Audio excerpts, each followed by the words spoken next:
Hello hello hello बच्चों, कैसे हो सब? बढ़िया पढ़ाई चल रहा है? क्लास 1 किए, लेक्चर 1 कर लिए? कोई प्रॉब्लम है? किसी को कोई दिक्कत नहीं? चले नेक्स्ट क्लास में बढ़िया से पढ़ाई करो। अच्छा रिवीजन चल रहा है। जितना ज्यादा तुम रिटेन प्रैक्टिस जितना ज्यादा करोगे उतना ज्यादा सब्जेक्टिव एग्जामिनेशन तुम्हारा अच्छा जाएगा। तो बच्चे, इसी क्रम में आज तुम्हारे पास ग्रेविटेशन का जो सेकंड लेक्चर हम लेकर तुम्हारे पास आए हैं, उसमें आज भी 3-4 क्वेश्चन पर हम लोग यहां पर कुछ कंसेप्ट क्लियर करेंगे।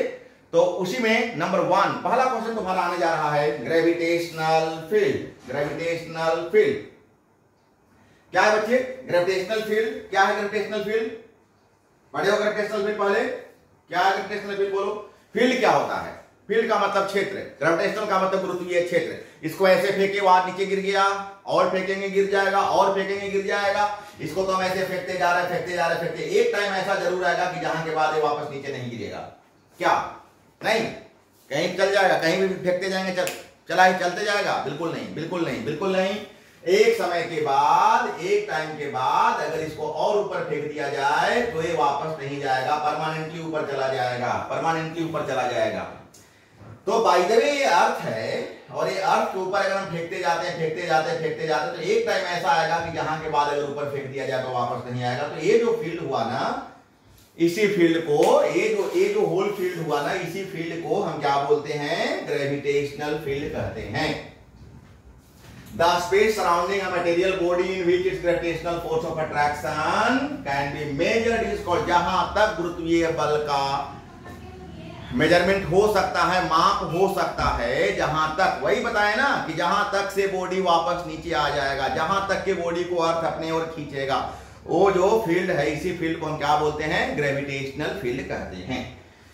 बच्चे ये देखो, कंसीडर कर लो कि अर्थ है, और यहां तक हम इस तरह से चारों तरफ फाइंड कर सकते हैं कि कहां तक उसका ग्रेविटेशनल फील्ड है। उम्मीद करें समझ में आ रहा है। चलो बहुत अच्छा, थोड़ा फास्ट समझते चलना। रिवीजन क्लास है, रिवीजन क्लास में हम लोग का स्पीड ठीक है। अब आते हैं ग्रेविटेशनल फील्ड इंटेंसिटी। ग्रेविटेशनल का मतलब गुरुत्वीय, फील्ड का मतलब क्षेत्र, इंटेंसिटी का मतलब तीव्रता, मतलब गुरुत्वीय क्षेत्र की तीव्रता। गुरुत्वीय क्षेत्र की तीव्रता क्या है? गुरुत्वीय क्षेत्र की तीव्रता the intensity of gravitational force experienced bye a unit mass placed at that point. क्या मतलब? यूनिट मास के कारण जो फोर्स अपीयर हो रहा है, जो फोर्स एक्सपीरियंस हो रहा है यूनिट मास के कारण। मान लो बेटा कि m मास का कोई बॉडी है, और m मास के वाले बॉडी के कारण फोर्स एक्सपीरियंस हो रहा है f। m मास वाले बॉडी के कारण फोर्स कितना एक्सपीरियंस हो रहा है? f एक्सपीरियंस हो रहा है। तो यूनिट मास वाले बॉडी के कारण कितना? f by m। इसी को हम इंटेंसिटी कहते हैं। इसका मतलब intensity is equal to f by m। Intensity is equal to f by m। ऐसा यूनिट न्यूटन पर केजी, फोर्स का न्यूटन, मास का केजी, न्यूटन पर केजी, न्यूटन। सीरियस यूनिट डाइन, dy, सुधार लेना, dy डाइन पर ग्राम। डायमेंशन तो फोर्स का क्या हो जाएगा? फोर्स का हो जाएगा mlt-2, मास का m कैंसिल, lt-2। अब अगर थोड़े से हम फॉर्मूला निकालने का प्रयास करें, तो प्रीवियस क्लास में तुम क्या पढ़े हो? प्रीवियस क्लास में तुम पढ़े हो F is equal to GM by R square. क्या पढ़े हो? F is equal to GM by. लेकिन इस मास को अगर यूनिट मान लो तो F इज इक्वल टू हो जाएगा GM बाई आर स्क्वायर। ये हो गया force, GM by R square. और इसी फोर्स को हम इंटेंसिटी कहते हैं। यूनिट मास के कारण निकला ना। मास को कितना मान लिए? बॉडी के मास को तुम कितना यहां लिए? जो बॉडी तुम कंसीडर कर रहे हो, उस बॉडी के मास को तुम कितना ले रहे हो? 1 ले रहे हो। कितना ले रहे हो? 1 ले रहे हो। तो जैसे ही 1 लोगे क्या बचेगा? GM by R square. अभी तो तुम हमको बता रहे थे कि यूनिट मास के कारण जो फोर्स एक्सपीरियंस होगा उसी को हम इंटेंसिटी कहते हैं। बता रहे थे ना, यूनिट मास के कारण जो फोर्स एक्सपीरियंस होगा इसी को हम इंटेंसिटी कहते हैं। और ये फोर्स एक्सपीरियंस हुआ यूनिट मास के कारण, इसका मतलब इसी को हम इंटेंसिटी कहेंगे। So intensity is equal to GM by R square. बच्चे दो छोटे छोटे टॉपिक्स अभी हम लोग पढ़े। एक पढ़े ग्रेविटेशनल फील्ड, एक पढ़े हम ग्रेविटेशनल फील्ड इंटेंसिटी। उम्मीद करें दोनों का दोनों टॉपिक्स क्लियर हो गया है। पक्का क्लियर हो गया? शाबाश, ऐसे क्लियर करते चलो। हर बच्चे क्लियर करते चलो, और किसी को अगर कोई दिक्कत होता है तो तुरंत ही बोलो कि नहीं सर मेरे को प्रॉब्लम है। जिसको दिक्कत होता है भाई, या किसी को प्रॉब्लम होता है तो आप मेरे को तुरंत बोलो कि यहाँ पर दिक्कत है। लेकिन अब जो क्वेश्चन बताने जा रहे हैं वो दोनों क्वेश्चन बहुत ही सिंपल था लेकिन अब जो क्वेश्चन बताने जा रहे हैं एक क्वेश्चन में ज्यादा कंसंट्रेशन का जरूरत है, ज्यादा ध्यान देने का जरूरत है। एक क्वेश्चन बड़ा है, इंटरेस्टेड है, इंपॉर्टेंट है, गौर करना। एक क्वेश्चन आएगा इससे फाइनल एग्जामिनेशन में। अभी हम तुमको एक्सेलेरेशन ड्यू टू ग्रेविटी का वेरिएशन पढ़ाएंगे, 3 केस वहां पर पढ़ाएंगे, और 3 केस में एक श्योर रहेगा तुम्हारा एग्जामिनेशन में, खासकर पहला केस जरूर रहेगा, फर्स्ट केस का ज्यादा चांसेस है। तो अच्छा से ध्यान देना। पहले सब तुम मेरे को बताओ कि एक्सेलेरेशन ड्यू टू ग्रेविटी होता क्या है। एक्सेलेरेशन ड्यू टू ग्रेविटी को हम हिंदी में कहते हैं गुरुत्वीय त्वरण। क्या कहते हैं? गुरुत्वीय त्वरण। और वेरिएशन का मतलब एंड इट्स वेरिएशन, और वेरिएशन का मतलब परिवर्तन। क्या मतलब? गुरुत्वीय त्वरण जिसको हम जी से, स्मॉल जी से, छोटकी जी से, स्मॉल जी से रिप्रेजेंट करते हैं, इसमें वेरिएशन होता है। क्या वेरिएशन होता है कि अगर अर्थ के ऊपर जाओगे तो जी का मान घटेगा या बढ़ेगा, वो तो हम देख लेंगे। उसी प्रकार से अर्थ से नीचे भी जाओगे तो जी का मान घटेगा या बढ़ेगा, हम देख लेंगे। अर्थ पर भी जी का मान सब जगह एक समान नहीं होता है। इसका मतलब जी परिवर्तनशील है, जी चेंज कर रहा है। जगह जगह पर स्थान बदलने पर जी के मान में परिवर्तन होता है। अर्थ के ऊपर जाने पर जी के मान में परिवर्तन होता है, अर्थ से नीचे जाने पर जी के मान में परिवर्तन होता है। इवन अर्थ पर भी जी का मान सब जगह एक जैसा नहीं होता है। तो जी इज वेरिएबल, और जी अगर बेटा वेरी कर रहा है, इसी को हम बोलते हैं वेरिएशन ऑफ जी। तो आज मेरे को सबसे पहले बताना है कि जी होता क्या है, और फिर ऊपर, नीचे और अर्थ पर 3 कंडीशन हो जाएगा। वही मैंने तुम्हें बताया कि 3 कंडीशन में, ऐसे तो तीनों कंडीशन बहुत इंपॉर्टेंस है, लेकिन कंडीशन नंबर 1 ज्यादा इंपॉर्टेंस माना जाता है। तो सबसे पहले तुमको मैं बताऊं कि एक्सेलेरेशन ड्यू टू ग्रेविटी होता क्या है। मान लो बेटा कि अर्थ का मास m है, और अर्थ पर जो बॉडी है उसका मास स्मॉल m है, अर्थ का रेडियस r है, और एक्सेलेरेशन ड्यू टू ग्रेविटी को हम g ले रहे हैं, स्मॉल g ले लेते हैं। एक्सेलेरेशन ड्यू टू ग्रेविटी को हम स्मॉल g ले लेते हैं। तो सबसे पहले तो हम लोग, मैं तुम्हें ये बता दूं कि प्रीवियस क्लास में हम लोग ए फॉर्मूला पढ़ा था कि F is equal to G M M by R square. Lecture number 1 में जब हम तुमको न्यूटन के गुरुत्वाकर्षण का नियम, न्यूटन ग्रेविटेशनल लॉ पढ़ा रहे थे, वहां मैं तुम्हें बताया था F is equal to G m1 m2 by R square. तो m1 बोले तो m, m2 बोले तो स्मॉल m और r स्क्वायर, ये हो गया। और f के बदले क्या पुट करोगे? f के बदले पुट करोगे mg, तो m कैंसिल हो जाएगा, क्या बचेगा? g इज इक्वल टू हो जाएगा gm बाई आर स्क्वायर। अब यहाँ g का वैल्यू, m का वैल्यू और r का वैल्यू पुट कर दो। g का वैल्यू कितना होता है? तो 6.67 into 10 to the power minus 11। Mass कितना होता है? प्रीवियस क्लास में मास भी तुमको निकाल के हम बता दिए थे, 6.4 into 10 to the power minus, G कितना पुट करोगे? जी पुट करोगे 6.67 into 10 to the power minus 11। ए कितना पुट करोगे? मास कितना पुट करोगे? तो 6 इंटू 10 टू द पावर 24। और रेडियस कितना पुट करो? बोलो, पृथ्वी का त्रिज्या कितना होता है? 6400 किलोमीटर, मतलब 6.4 इंटू 10 टू द पावर 6 का स्क्वायर। और जब तुम इसको सोल्व करोगे तो आएगा 9.81 मीटर पर सेकेंड स्क्वायर। अब ये इसी वैल्यू को हम बोलते हैं एक्सेलेरेशन ड्यू टू ग्रेविटी, इसी को हम बोलते हैं गुरुत्वीय त्वरण। तो बच्चा सबसे पहले हम तुमको बता दिए कि गुरुत्वीय त्वरण क्या होता है, गुरुत्वीय त्वरण का वैल्यू कितना होता है। ये बात मैंने तुम्हें सबसे पहले बता दिया, और ये चीज यहाँ पर कैलकुलेट करके तुमको दिखाया हुआ है। तुम्हारे कॉपी में भी जब ऑफलाइन क्लास चल रही थी तो ये बात हम तुमको बताए थे। ये तो अर्थ का चीज है, ये हो गया अर्थ का सेंटर, ये हो गया अर्थ का रेडियस, ये हाइट। अब एक कंडीशन तुमको हम फर्स्ट कंडीशन पढ़ाने जा रहे हैं कि अगर अर्थ से तुम ऊपर चले जाते हो, वेरिएशन ऑफ जी में तुमको हम सबसे पहला बात बताएंगे कि अगर तुम एक कुछ हाइट पर चले जाते हो, इस हाइट का ही दूसरा नाम होता है एल्टीट्यूड। क्या होता है? एल्टीट्यूड।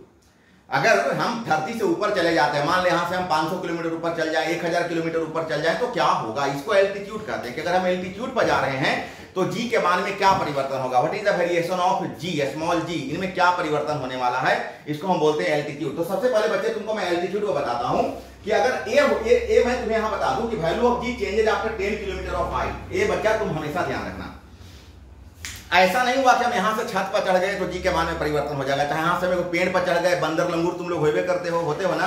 हाँ क्या? हाँ, तुम लोग बंदरी होती हो क्या? नहीं, अच्छा नहीं, सॉरी, बहुत स्वीट हो, क्यूट हो तो नहीं। तो बच्चे मैं बताने का ये प्रयास कर रहा था कि ऐसा नहीं होता कि मैं थोड़े हाइट पर चल गया तो जी का मान में परिवर्तन हो गया, ऐसा नहीं है बच्चा। तो मैं ये बताऊं कि हर लगभग 10 किलोमीटर पर चेंज आता है। इसीलिए कहा जाता है कि माउंट एवरेस्ट पर जब लोग चढ़ते हैं तो वहां उनको थोड़े प्रॉब्लम होता है, वहां हवा की कमी हो जाती है।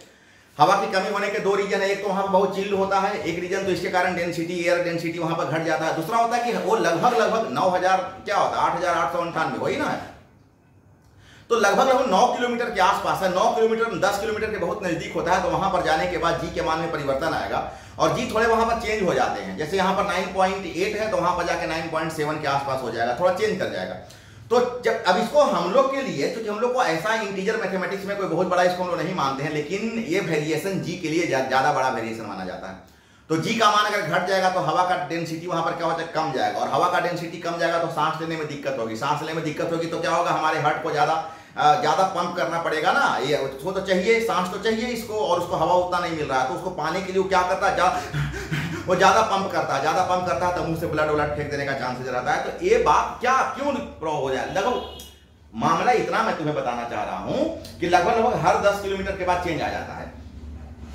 तो अभी बाय द वे ये धरती माता है, प्रणाम कर लो एक बार। धरती माता है, मास m है, सेंटर O है, रेडियस r है। अभी यहां पर g है, स्मॉल g बोले 9.8। अब by the way h height पर हम यहां आ गए, तो यहां पर g का मान क्या होगा, हमको यही बताना है कि अगर हम ऊंचाई पर चल जाते हैं तो जी के मान में क्या परिवर्तन होता है, घटेगा, बढ़ेगा, सेम रहेगा, क्या होगा, इसी को हम वेरिएशन ऑफ जी कहते हैं। तो देख लेते हैं। तो धरती पर अभी हम लोग पढ़े कि धरती पर होता है gm/r²। धरती पर अभी हम लोग पढ़े कि g इक्वल टू होता है gm क्या होता है, gm/r²। चलो बहुत अच्छा। और h ऊंचाई ऊपर हम चले जाएंगे, h ऊंचाई ऊपर चले जाएंगे तो gh इक्वल टू हो जाएगा gm/r प्लस h का होल स्क्वायर, क्योंकि अब यहां से यहां तक r और यहां से यहां तक h, तो पूरा यहां से यहां तक कितना हो गया, यहां से यहां तक पूरा हो गया r प्लस h हो जाएगा ना। तो r प्लस h का स्क्वायर हो जाएगा। अब ऐसा करो, कैसा करोगे कि तुम डिवाइड कर दो। किसको डिवाइड करोगे, तो gh में तुम g से डिवाइड कर दो। तो gh में g से डिवाइड करोगे तो क्या हो जाएगा, gm/r प्लस h का स्क्वायर, और बाई g करोगे तो नीचे वाला ऊपर, ऊपर वाला नीचे, तो नीचे वाला ऊपर, r² ऊपर और ऊपर वाला नीचे, gm काट दो, क्या बच गया, gh/g बराबर बच गया r² r प्लस h का होल स्क्वायर। अब सुनो, ऐसा करो, कैसा करोगे कि gh/g r²। अब सुनो, यहां से तुम क्या करो बेटा कि r² कॉमन ले लो, r² कॉमन ले लो। अब देखो r² कॉमन लोगे ना तो बहुत सारा बच्चा फंसने लगता है कि हाँ सर आप r² कॉमन ले रहे हैं, तो यहां तो r है तो चलो 1 बच गया, यहां पर है ही नहीं, तो नहीं है तो डिवाइड कर दो, तो हो जाएगा h/r का स्क्वायर। अब इससे क्या होगा, r² कट जाएगा। अब उसको ऊपर ले जाओ, जब इसको तुम ऊपर ले जाओगे तो क्या हो जाएगा, तब हो जाएगा कि gh/g इक्वल टू हो जाएगा 1 प्लस h/r का पावर -2। नीचे में +2 है तो ऊपर में जाके क्या हो जाएगा, -2। अब यहीं पर बाइनोमियल यूज करेंगे हम लोग। बाइनोमियल थ्योरम पढ़े हो ना, बाइनोमियल थ्योरम मैथ में तुम लोग बाइनोमियल पढ़ा होगा, तुम लोग तो मैथ के विद्वान आदमी हो। तुम्हारे मैथ वाले सर कहते हैं कि हमारा बच्चा लोग तो बहुत विद्वान है, तो हम भी सोच लिए कि भाई तुम लोग विद्वान आदमी हो। तो हे विद्वानों, अब तो तुम बाइनोमियल जानते हो, तो बाइनोमियल जानते हो तो तुम बाइनोमियल यूज कर लो। तो मेरे विद्वानों ध्यान देना, gh/g इक्वल टू 1 प्लस, क्या फॉर्मूला होता है, 1 प्लस अगर ये बहुत ही छोटा है, अगर x का मान बहुत ही छोटा है, a अगर a 1 से बहुत ज्यादा छोटा है, तो 1 से छोटा नहीं है, बोलो h कितना तुम लोगे, 100 किलोमीटर लोगे, और r कितना होता है, 6400 किलोमीटर होता है। देख लो कितना छोटा हो जाएगा, नहीं छोटा हो जाएगा, 1 से कितना छोटा, अरे पगला यही विद्वान है, माता फोड़ देंगे। 6400 नीचे ऊपर में 100 है, तो बहुत ज्यादा ना छोटा हो गया 1 से। तो अगर e वाला 1 से ज्यादा छोटा हो जाए, x अगर 1 से a वाला 1 से ज्यादा छोटा हो जाए तो बाइनोमियल यूज करना चाहिए। और बाइनोमियल कहता है 1 प्लस, बाइनोमियल कहता है कि 1 plus x to the power n, सीधे 1 प्लस nx, 1 प्लस सॉरी क्या है, 1 प्लस x का पावर h कर दो, तो 1 प्लस hx, a पावर और a मल्टीप्लाई। तो यही काम कर लो, यहां भी वही काम कर लो, क्या हो जाएगा, 1 प्लस a पावर -2 और a हो गया h/r। इसका मतलब हो गया क्या, 1 माइनस 2h/r, 1 माइनस 2h/r। अब g को वहां ले जाओ तो gh इक्वल टू हो जाएगा g 1 माइनस 2h/r। ये हो गया आंसर। अब जैसे जैसे h का मान बढ़ेगा वैसे वैसे gh का मान घटेगा। अरे माइनस में ना है रे, समझ में आया, माइनस में ना है, घटने वाला टर्म जैसे जैसे बढ़ता है और बार बार घटना है 1 में से ही, ये तो फिक्स है। तो जैसे जैसे h का मान बढ़ते जाएगा वैसे वैसे रिजल्ट क्या हो जाएगा, घटते जाएगा। इसका मतलब है कि धरती से ऊपर जाने पर g का मान क्या होता है, घटते जाता है। पृथ्वी से ऊपर जाने पर जी का मान क्या होता है, घटते जाता है। तो कैलकुलेशन समझ में आया? एक बार देखो यहाँ क्या, g is equal to G M by R square. H height पर G M by R plus h का स्क्वायर है ना, यहां से आर कॉमन ले लिए, डिवाइड कर दिए, डिवाइड करने पर क्या आ गया, डिवाइड करने पर आ गया जी बटा 1 प्लस एच बाई आर का स्क्वायर। ऊपर में ले जाएंगे तो पावर -2 हो जाएगा, ऊपर में ले जाएंगे तो पावर -2 हो जाएगा। और फाइनल रिजल्ट क्या हुआ हमारा, फाइनल रिजल्ट हो जाएगा जी टू 1 - 2h बाई आर। देखो g h equal to g into 1 - 2h by R. तो बच्चा ये हो गया। अब सुनो यहां पर कुछ समरी तुमको हम बता रहे हैं जो तुम्हारे लिए जानकारी के लिए अच्छा है कि GH 10 किलोमीटर के नीचे तक लगभग जी के बराबर होता है, लगभग। जैसे हिमालय पर भी गए थे तो कितना बोले थे, 9.8 था, तो उसको हम 9.75 9.7 यही हो सकता है, तो लगभग बराबर है, मतलब लगभग सिमिलर होता है। Less equal 10 kilometre. GH बराबर 1 minus G into 1 - 2h by R for percentage change 5%, 10%।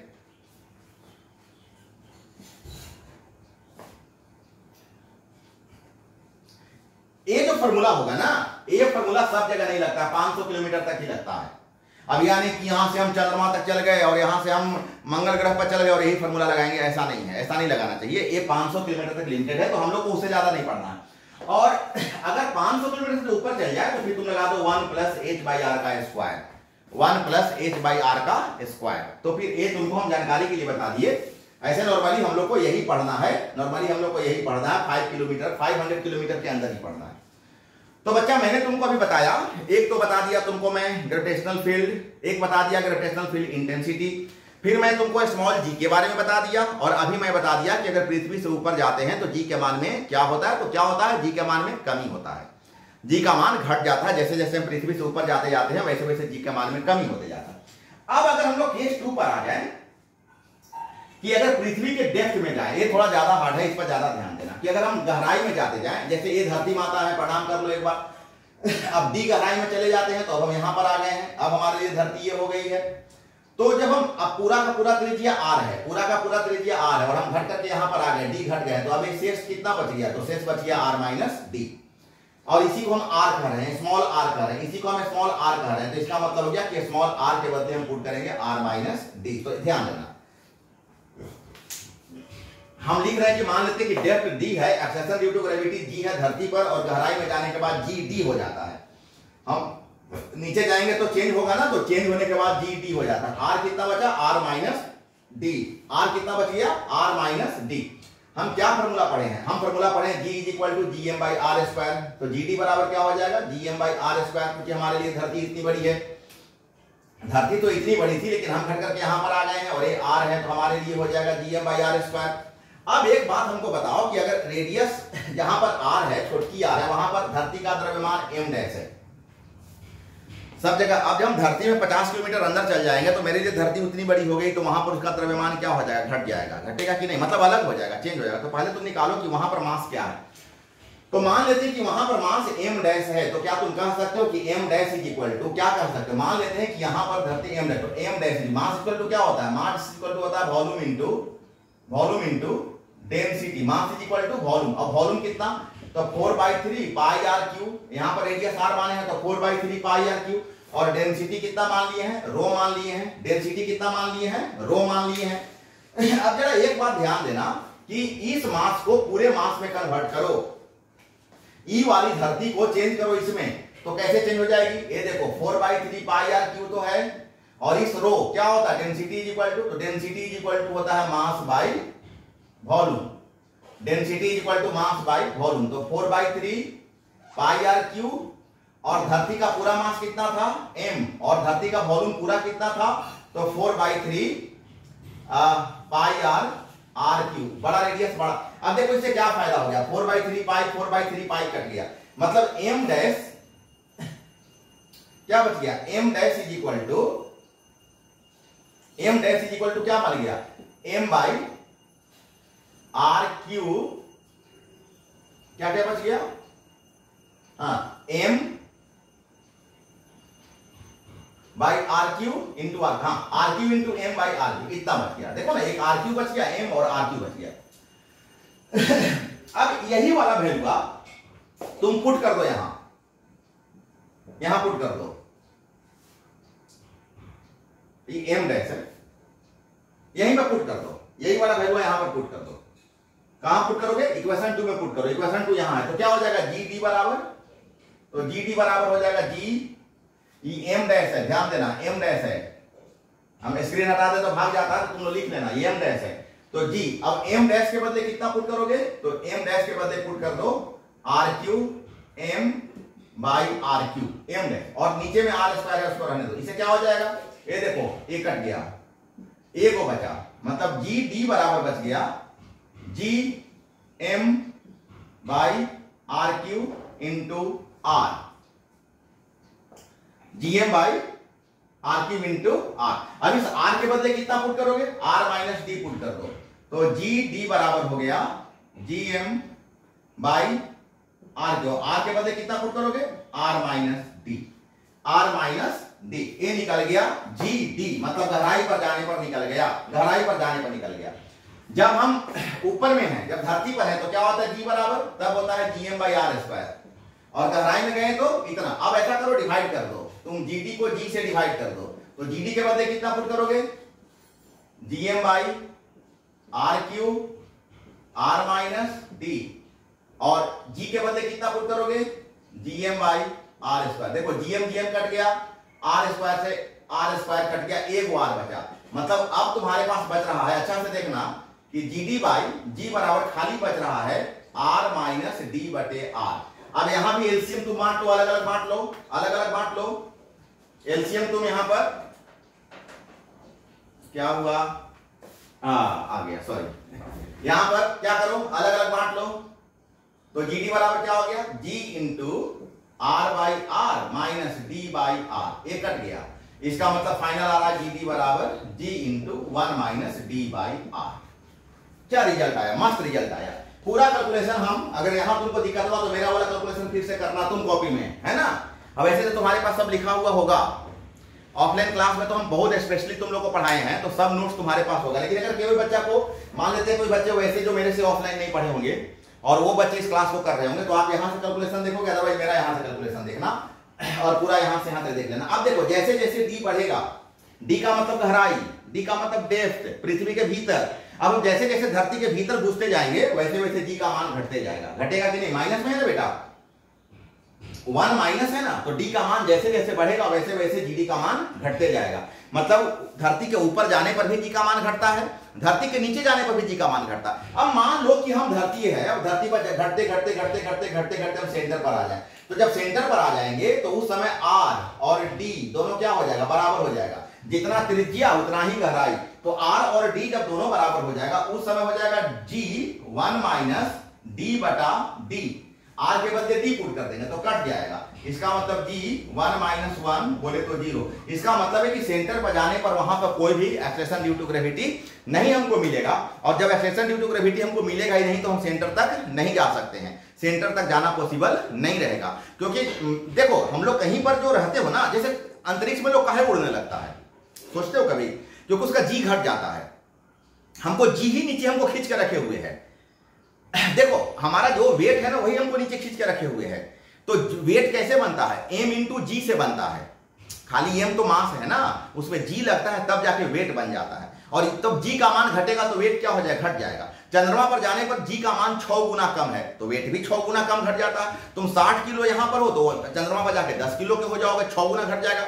अंतरिक्ष में जाने पर जी का मान 10 गुना घट जाता है तो वेट भी 10 गुना घट जाएगा। अब 60 किलो के आदमी है, अंतरिक्ष में जाएगा तो 10 गुना घट जाएगा, 6 किलो के हो जाएगा। अब 60 किलो के आदमी जब 6 किलो हो जाएगा तो क्या होता है? वहां पर वो नीचे रुक नहीं पाता, और वही उसी को हम लोग बोलते कि वहां उड़ते रहता है, वहां आधार नहीं बन पाता है। कैसे आधार बनेगा? आधार बनेगा तब ना जब जी का मान रहेगा, तो ये चीज वहां पर होता है, इस बात को ध्यान देने का जरूरत है। तो जिस बच्चे को कैलकुलेशन में प्रॉब्लम होगा वो कैलकुलेशन यहां से देख लेना बेटा, हम इतना देर तक तुमको छोड़ दिए थे, ताकि अब तुम्हें स्क्रीन रोक रोक करके क्या करना कि नोट्स अच्छा से उतार लेना। तो बच्चे अभी तक हम लोग पढ़े कि जी क्या होता है, और फिर पढ़े कि अगर धरती से ऊपर जाते हैं तो जी के मान में क्या परिवर्तन होता है, और फिर पढ़े कि धरती के नीचे जाते हैं तो जी के मान में क्या परिवर्तन होता है। अब हम तुमको ये बताने जा रहे हैं कि धरती पर भी जी का मान सब जगह एक जैसा नहीं होता। ये बताएं यहाँ पर कि सेंटर पर चल जाएंगे तो 0 हो जाएगा। अब धरती पर भी सब जगह जी का मान एक जैसा नहीं होता है। Due to shape of earth. तो तुम जानते हो कि धरती माता एकदम गोल नहीं है, धरती माता एकदम गोल नहीं, ऐसी। अब ऐसी और यहाँ पर तुम ऐसे खींच दो, इसका मतलब ये रेडियस कुछ हो जाएगा, ये रेडियस कुछ हो जाएगा। और जानते हो इस दोनों रेडियस के बीच में 21 किलोमीटर तक का अंतर होता है, छोटा मोटा अंतर नहीं है, बहुत बड़ा अंतर है। हम लिखे कि अर्थ इज नॉट स्फेरिकल, पूरा गोल नहीं है, बट एक शेप अंडे के आकार का है, इसको एलिप्सॉइड बोलते हैं। द इक्वेटोरियल रेडियस, देखो इसी को हम बोलते हैं इक्वेटोरियल रेडियस, इक्वेटोरियल रेडियस इसको बोलते हैं क्यूआर, और इसको बोलते हैं पोलर रेडियस, पीओएल से पोलर और आर से रेडियस समझ लेना, तो पोलर रेडियस। तो equatorial radius is about 21 kilometre long है, ये 21 किलोमीटर बड़ा होता है इस पोलर रेडियस, इसको पोलर रेडियस कहते हैं, ध्रुवीय त्रिज्या, और इसको कहते हैं हम लोग विषुवत-रेखीय त्रिज्या। Hence bodies at the equator of polar radius are farther from the center of mass of earth than bodies of the pole। और फार्मूला तुम पढ़े हो बेटा, क्या फार्मूला पढ़े हो? हम लोग फार्मूला पढ़े हो कि gm/r²। gm, तो जिसका रेडियस ज्यादा होगा उसका g घट जाएगा, जिस पर रेडियस ज्यादा होगा उस पर g का मान कम जाएगा। जिसका रेडियस बटा में है ना, बटा में है ना, तो बटा वाला चीज, डिनोमिनेटर वाला चीज जैसे जैसे बड़ा होते जाएगा वैसे वैसे रिजल्ट घटते जाएगा। तो r का मान जिसका बड़ा होगा, तो r का मान किसका बड़ा है? इक्वेटर का बड़ा है। r का मान किसका बड़ा है? इक्वेटर का बड़ा है। पोलर से इक्वेटर का r का मान बड़ा है। तो जिसका r का मान ज्यादा होगा उसका g का मान कम होगा। तो इक्वेटर का r बड़ा है तो इक्वेटर पर g का मान कम होता है। पोल का r छोटा है, देखो ना बटा में है ना, तो छोटा रहेगा तो इसका वैल्यू बड़ा हो जाएगा। तो जो पोल पर होता है, पोल पर g का मान बढ़ जाता है, इक्वेटर पर g का मान घट जाता है। तो ये बात भी तुमको ध्यान देने का जरूरत होता है कि जो इक्वेटर पर का जो g है वो पोलर पर का, पोल पर के g से बड़ा होता है। यही चीज मैंने बताया कि पोल का जो रेडियस है इक्वेटर के रेडियस से कम है, इसका मतलब है इक्वेटर का जो g होगा वो पोल के g से कम होगा। तो जिसका रेडियस कम वहां पर g का मान ज्यादा, जिसका रेडियस ज्यादा वहां पर g का मान कम। तो बच्चे आज तुम लोग को हम बहुत चीज बताए, आज तुम लोग को बहुत अच्छा चीज बताए हम, मतलब कह सकते हो कि 4, 5, 6 चीज तुम आज पढ़े हो जो सबका सब इसेंशियल है। और आज के क्लास से एग्जामिनेशन में एक क्वेश्चन अगर आ जाए तो कोई आश्चर्य करने का बात नहीं है। आज मैंने तुमको सबसे पहले ग्रेविटेशनल फील्ड बताया, मैं फिर से एक बार रिपीट कर दूं कि वो जो चारों तरफ का एरिया होता है जहां तक कोई वस्तु पृथ्वी के केंद्र की ओर गिर सकता है, ग्रेविटेशनल फील्ड कहलाता है। हम इंटेंसिटी के बारे में तुमको बताएं कि यूनिट मास के कारण जो फोर्स अपीयर होता है, यूनिट मास के कारण कितना फोर्स अपीयर होता है, gm/r², इसी को इंटेंसिटी कहते हैं। अच्छा से ये सब चीज तुम पूरा बढ़िया से 2 बार 4 बार देखना। एक्सेशन ड्यू टू ग्रेविटी के बारे में हमने बताया बेटा कि g स्मॉल g से रिप्रेजेंट करते हैं, फार्मूला होता है gm/r², सबका वैल्यू पुट करते हैं तो 9.8 मीटर पर सेकंड स्क्वायर होता है। पृथ्वी के सतह पर g का मान 9.8 मीटर पर सेकंड स्क्वायर होता है। और हम लोग 3 जगह g का मान बदलता है, पृथ्वी से ऊपर जाने पर, पृथ्वी से नीचे जाने पर, और क्या होता है पृथ्वी पर भी g का मान बदलता है आकार के कारण। पृथ्वी का आकार बिल्कुल चेंज है, अंडाकार है, इसका मतलब एक रेडियस ज्यादा है, ये रेडियस कम है, तो इस रेडियस को पोल कहते हैं, इस रेडियस को इक्वेटर कहते हैं। तो इक्वेटर का रेडियस ज्यादा है तो यहाँ पर g का मान कम जाएगा, पोल का रेडियस का मान कम है, तो 21 किलोमीटर का अंतर होता है। एक ऑब्जेक्टिव भी बहुत अच्छा है कि what is the difference in radius between pole and equator. तो हम लोग जानते हैं नियर अबाउट 21 किलोमीटर, 21 किलोमीटर तक, अबाउट 21 किलोमीटर। तो यहाँ पर आकर के तुम्हारा आज का क्लास जो है बेटा वो खत्म हम करते हैं। तो तुम लोग अच्छा से इस क्लास को पढ़ना, और फिर भी अगर कोई दिक्कत होता है, या कोई वर्ड में कोई प्रॉब्लम्स होता है तो तुम अभी ऑफलाइन आ रहे हो, मेरे से फिर डिस्कस कर लेना। और अच्छा से खूब लिख कर प्रैक्टिस करो, और लिखोगे तो घड़ी देख के लिखना कितना देर में हमसे हो जा रहा है। इसको बोलते हैं रिटेन स्किल डेवलपमेंट। तो तुम्हारा रिटेन स्किल डेवलप जितना ज्यादा होगा उतना ही तुम रिटेन जो एग्जामिनेशन होते हैं, जो सब्जेक्टिव एग्जामिनेशन होता है उसको तुम ज्यादा अच्छा से दे सकते हो। तो बच्चे चलिए खूब अच्छा से आप लोग पढ़ाई कीजिए, मेरे चैनल को सब्सक्राइब कर लीजिएगा ताकि जो यहाँ से और नए क्लासेज जो आपके पास जाते रहे वो विदाउट किसी इन्फॉर्मेशन का आपको मिलते रहे। और कोई अगर इसमें आपको ट्रबल होता है तो आप डायरेक्ट मेरे पास कॉल करके हमारे व्हाट्सएप पर आकर के आप हमसे संपर्क कर सकते हैं, या तो फिर ऑफलाइन में आप मेरे से हम लोग का मुलाकात होगा ही, क्या होगा मुलाकात होगा, अरे नहीं मुलाकात होगा, तो फिर वहां पर भी हम लोग क्या करेंगे एक दूसरे से बात कर लेंगे, और मैं अगर कोई प्रॉब्लम्स होगा तो वहां पर मैं उसको क्लियर कर दूंगा। तो चलिए फिर नए क्लास में नए चीजों के साथ फिर आपसे मिलेंगे। Okay bye bye.